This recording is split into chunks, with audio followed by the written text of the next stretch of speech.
Sigrid helps entrepreneurs tap into their infinite potential by bridging spirituality and business to bring more depth to their leadership. Two main things that I like to share when it comes to feminine flow for us to do this is, first of all, we get to redefine productivity. It wasn't that long ago that women could not work. So when we look at the business world, we are looking at a world that was created by men for men. And this is not an attack of men, nothing wrong with that, but it is how it is. And the current way of going about business and how we get taught that we need to pursue success and all of that, that doesn't support human life. It doesn't support human well-being. It doesn't support nourishment, restoration, creativity. It doesn't support any of those things. It's really hustle, hustle, hustle, compete, compete, compete, push, push, push. Mm-hmm. And that doesn't work, in my opinion, for anybody, but especially for us women. We have cycles, we have inner rhythms, we work differently. And when we aren't honoring those, our nervous systems, our hormones get unbalanced and everything gets out of whack. So the first thing is really redefining productivity and understanding that there's only that much energy that we have before we run out of it. So we must continuously recharge ourselves. And things like self-care, pleasure, fun, all of these things tend to be looked at as a luxury, especially for entrepreneurs wanting to make an impact and grow a big business. We're like, I don't have time for that. I'm on a mission, I'm doing business. But those things actually support you in being more productive in the long run and having a sense of sustainable success, creating sustainable success, as well as really, it's almost like you're putting credit towards the longevity of your practice and of your business. Because what I have learned through burning out several times in the past is that there is only that much we can push the machine before it breaks. Yeah. So really looking into how we are currently looking at productivity and what are some of the stories we're telling ourselves in regards to what we need to do in order to succeed, in order to be taken seriously in business or things like that. It's the first absolute game changer. And the second thing that has been life changing and transforming for me is syncing my business with my cycle. Oh. So this is something, yes, I know. Yes, it's a lot of women are like, oh, never thought about that. What I found, I was listening to something just years ago, and there was this expert sharing, I forget who it was. There was this expert sharing that more than 25% of the hormones produced in our brain change in each phase of our cycle. So it's not just about, I'm extra sensitive when I have my period, I'm a little bit sad or cranky or grumpy or whatever it is. It's actually the whole cocktail in our brain, our biochemistry, it's changing for more than 25% in each one of the phases of our cycle. So when I learned about that, I thought, I wonder how this is impacting me and the way in which I go about life. And I started to just watch, just observe. To my surprise, what I found is that there was a quite clear pattern, or every single month, I could see really strong similarities between how I was feeling and how I felt the month before in each one of the phases of my cycle. So through tracking that, I started to see, okay, so there's times in my cycle where I feel really social. I want to speak about everything. I want to launch. I want to speak about my offerings. I want to be on sales calls, on camera, all of the things.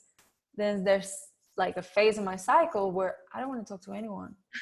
And it's hard for me to make sense about what I'm saying. It's like, I don't want to go to a public speech or nothing.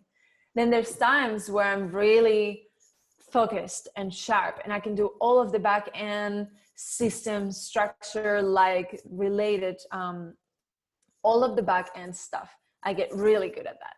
Well, other times my brain is not so eager or so capable of doing that.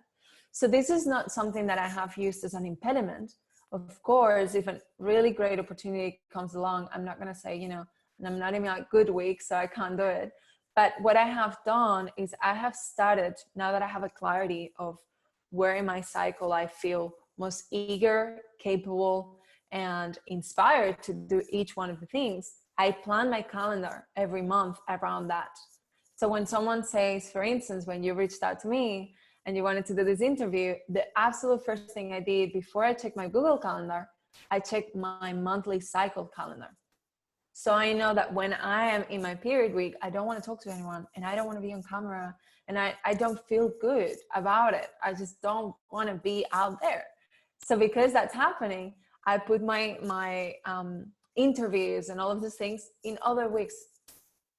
So looking at that has allowed me to have that feminine flow because I'm not pushing myself. I'm not dragging the tasks I'm doing, thinking, I have to do this because this is my calendar, but I don't really feel like it. Instead, every single thing that I'm doing in my business has been planned around the energy levels I will have, what things I will be most primed by my brain to be best at. So that just creates a sense of flow where I am honoring my inner rhythms, my energy levels, my mental capacity or like sharpness, my emotions, all of that, instead of going against myself, pretending that doesn't exist, because it's happening. So I may as well just work with it. So that's something that I've taught many women, and it has changed not just my life and my business, but the lives and businesses of so many of my clients, just to have that awareness. Yeah, that's like, it's crazy that you're mentioning this, because recently I hear about all these things, like how, like, it's just interesting to me, like, as women, like, I'm 36 and nobody talks about these things. Like, why am I discovering these things now, So Yeah. I was hearing about how the cycles change, and I was thinking it makes total sense, like what you were saying, like, I don't want to be social, or like sometimes I want to like do everything, I'm gonna kill it, I'm just gonna be super powerful. So you actually took it to the next level, that is actually scheduling your business through that cycle. It's just brilliant. Yeah, thank It's you so for helpful. sharing that. Yeah, such a pleasure. It's so helpful. And that's what I share. And I think I mentioned before, which we can talk about it later in the end if you have time. But that's what I share. It's basically the type of tasks that I have found we feel more eager and more able to do, or more inspired and yeah, just willing and happy to do in each one of our cycles, of the phases of our cycles. Yeah, so at the moment, I'm opening a couple of spots for one-on-one coaching this month. So if they are interested, they can find all of the links to all of the things, both in my website and on my Instagram. I have different things that I'm opening up. So private coaching, I have an 8-week course for female entrepreneurs that want to move outside of that hustle mentality into a sustainable success mentality. And I also have a 6-month container where we go really, really deep into the embodiment work for females. So all of those things can be found on my website, but come and find me on Instagram, follow me there. There's a lot of inspirational free content that I share every day, and direct message me. I love connecting. So if you're watching these, you take a story, tag us both so we can know. And yeah, and another simple, clear, easy way as well is to listen to my podcast. I share weekly episodes there. My podcast, Sacred Leaders. So that's another way of connecting with me. But if you are feeling the call to know more about my offerings, work with me, all of that stuff, Instagram is the best place.